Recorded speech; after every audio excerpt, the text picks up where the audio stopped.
मुंबई में किराए का घर ढूंढना थोड़ा मुश्किल हो सकता है, खासकर उन लोगों के लिए जिनकी शादी नहीं हुई है। मिनी की भी यही प्रॉब्लम थी। उसे अपना घर खाली करना था और वो अंधेरी के पास में ही एक 1 BHK ढूंढ रही थी अपने लिए। मिनी एक मॉडल थी। वो काफी दिनों से घर ढूंढ रही थी, पर अभी तक उसे कुछ नहीं मिल रहा था। कितने सारे एजेंट से बात किया, ऑनलाइन ढूंढा, मगर ढंग का घर उसे मिलने से रहा। वो अब काफी फ्रस्ट्रेट हो चुकी थी। एक दिन वो जब ऑडिशन देकर बाहर निकली, वो किसी ऑटो का इंतजार कर ही रही थी, तो गली में उसने देखा कि एक दीवार पर एक फिल्म का पोस्टर लगा हुआ निकलकर गिर रहा था। उसी पोस्टर के पीछे एक पुरानी सी पर्ची चिपकी हुई थी, जिस पर लिखा था, किराए पर घर चाहिए तो कॉल करें। मिनी ने उस नंबर को अपने फोन से कॉल किया।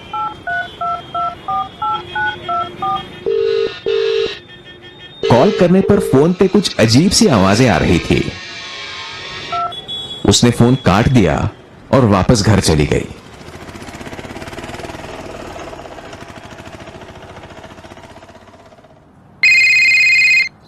तीन दिन बाद उसे एक कॉल आया। ये कॉल उसी नंबर से था जिस पर उसने 3 दिन पहले कॉल किया था। मिनी को वो कॉल देखकर थोड़ा अजीब तो लगा, मगर फिर भी उसने कॉल आंसर किया। हेलो, मैं परेश भाई, आपको घर चाहिए ना? हाँ जी, मैंने ये नंबर एक पर्ची। एक घर है मेरे पास, 1 BHK, देखने आ जाओ ठीक 1 घंटे में। जी हाँ, मैं घर देख रही हूँ, पर कैसे? फोन काट दिया। वापस कॉल करने पर फिर से वही अजीब आवाज आने लगी। कोई कॉल नहीं उठाया। तभी उस नंबर से एक SMS आया। वो उस घर का एड्रेस था। मिनी थोड़ा घबरा गई और सोचने लगी कि ऐसे आदमी के बुलाने पर जाना सेफ होगा कि नहीं।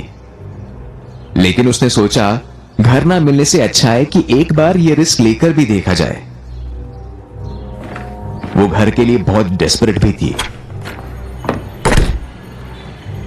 हिम्मत करके मिनी ऑटो में बैठकर उस एड्रेस की तरफ निकल पड़ी।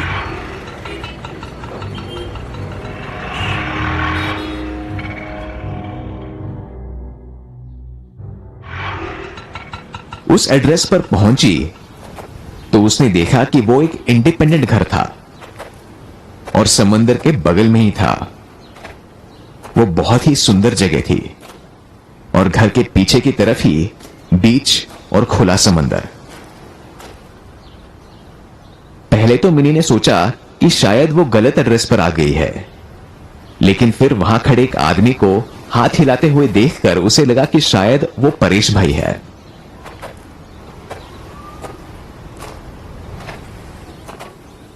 देखने में परेश भाई तो साधारण से 40-50 साल के आदमी थे, मगर पता नहीं क्यों मिनी को उन्हें देखकर कुछ अजीब लगा। वो लग रहे थे जैसे एक लंबी नींद से बस अभी अभी उठे हुए हो। मिनी जब गेट के पास पहुंची तो बिना कुछ कहे परेश भाई घर के अंदर चले गए। मिनी भी हिचकिचाते हुए उनके पीछे चली गई।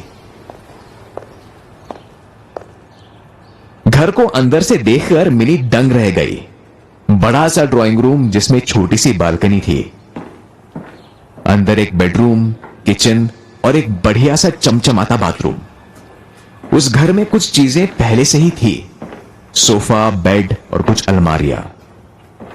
घर में एक स्टोर रूम भी था जिस पर ताला लगा हुआ था। परेश भाई, घर तो अच्छा है, लेकिन इतनी दिनों से खाली क्यों है?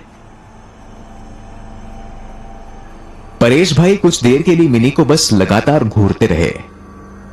मिनी को समझ नहीं आया कि उन्होंने सवाल सुना भी है नहीं। ऐसा लग रहा था कि वो मिनी को नहीं, बल्कि उसके पीछे उस स्टोर रूम के दरवाजे को देख रहे थे। परेश भाई, आप ठीक तो है? खाली क्यों है मतलब? मतलब इतने दिनों से खाली है, जबकि घर काफी अच्छा है। घर खाली कहाँ है? मतलब मैं हूं ना यहाँ, अब तुम भी हो। घर खाली नहीं है। हो, अच्छा, लेकिन पानी और लाइट की तो प्रॉब्लम नहीं है ना?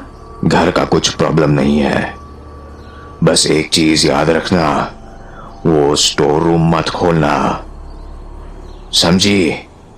हर किस नहीं खोलना। वहां जो सामान है मैं अगले हफ्ते शिफ्ट करवा दूंगा। स्टोर रूम क्यों नहीं खोलना? मैं समझी नहीं कुछ। चाहे कुछ भी हो जाए, वो दरवाजा नहीं खुलना चाहिए। मिनी ये सुनकर थोड़ा डर गई। हालांकि वो मन में सोच रही थी कि घर ना ले, पर एक घर काफी अच्छा था और बीच के पास घर मिलना तो एक सपना जैसा ही था उसके लिए।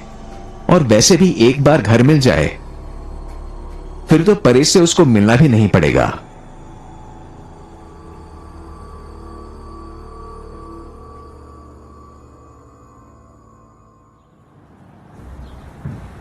अगले ही दिन सारा पेपर वर्क हो गया और मिनी घर में शिफ्ट भी हो गई।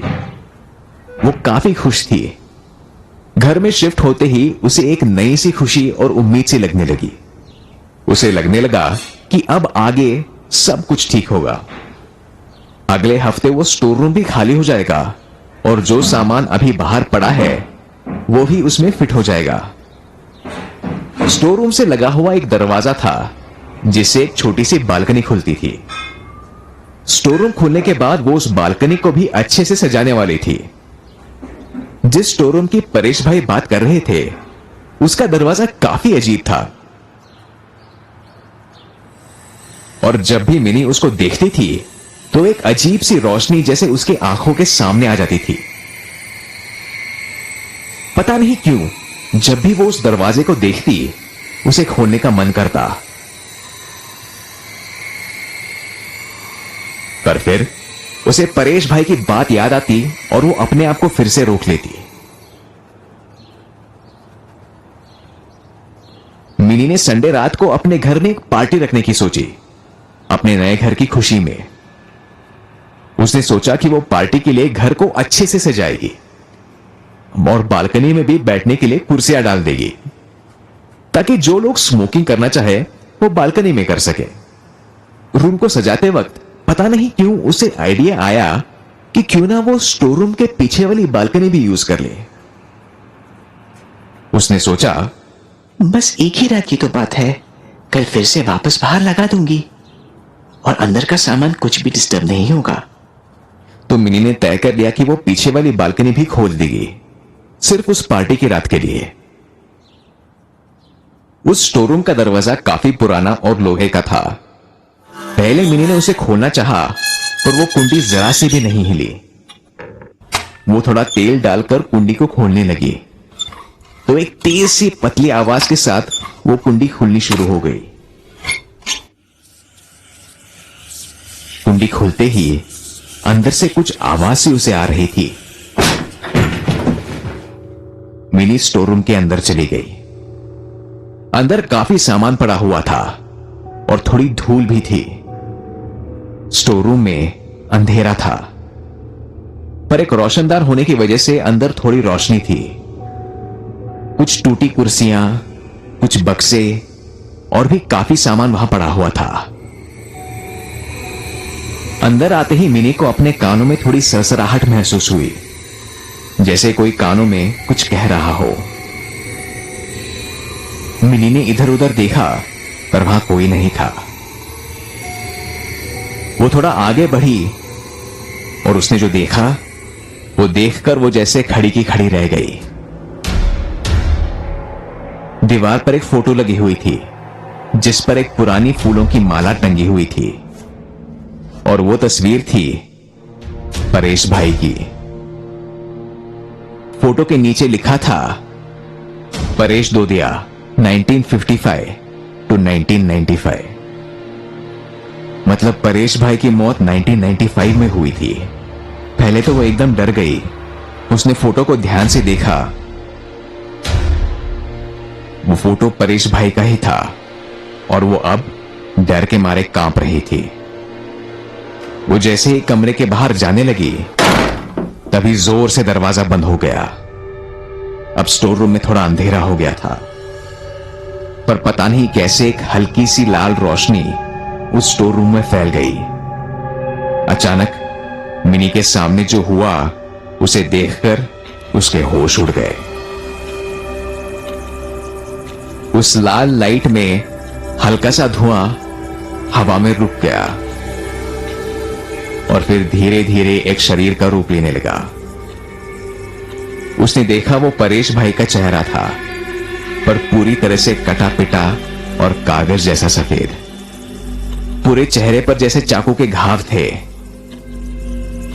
मिनी अब सिर से पैर तक पसीने में डूब चुकी थी। वो डरते हुए बोली,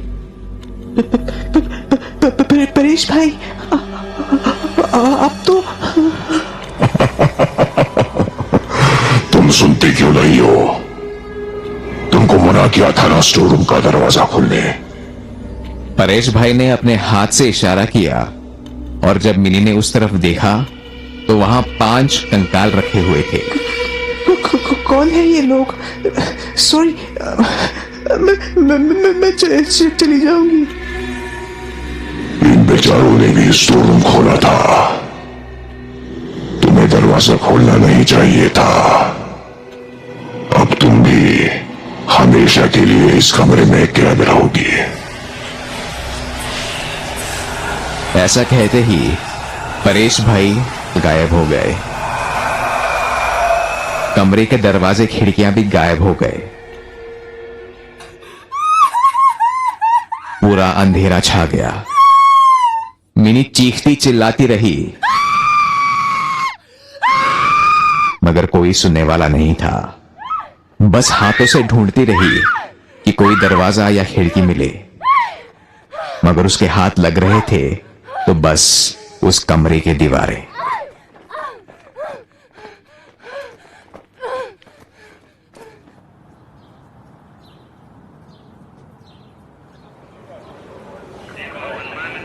कुछ दिनों बाद पुलिस जब मिनी के लापता होने की छानबीन करने उस घर पहुंची तो उन्होंने देखा कि वो घर पूरा वीरान था और बाहर से ताला लगा हुआ था।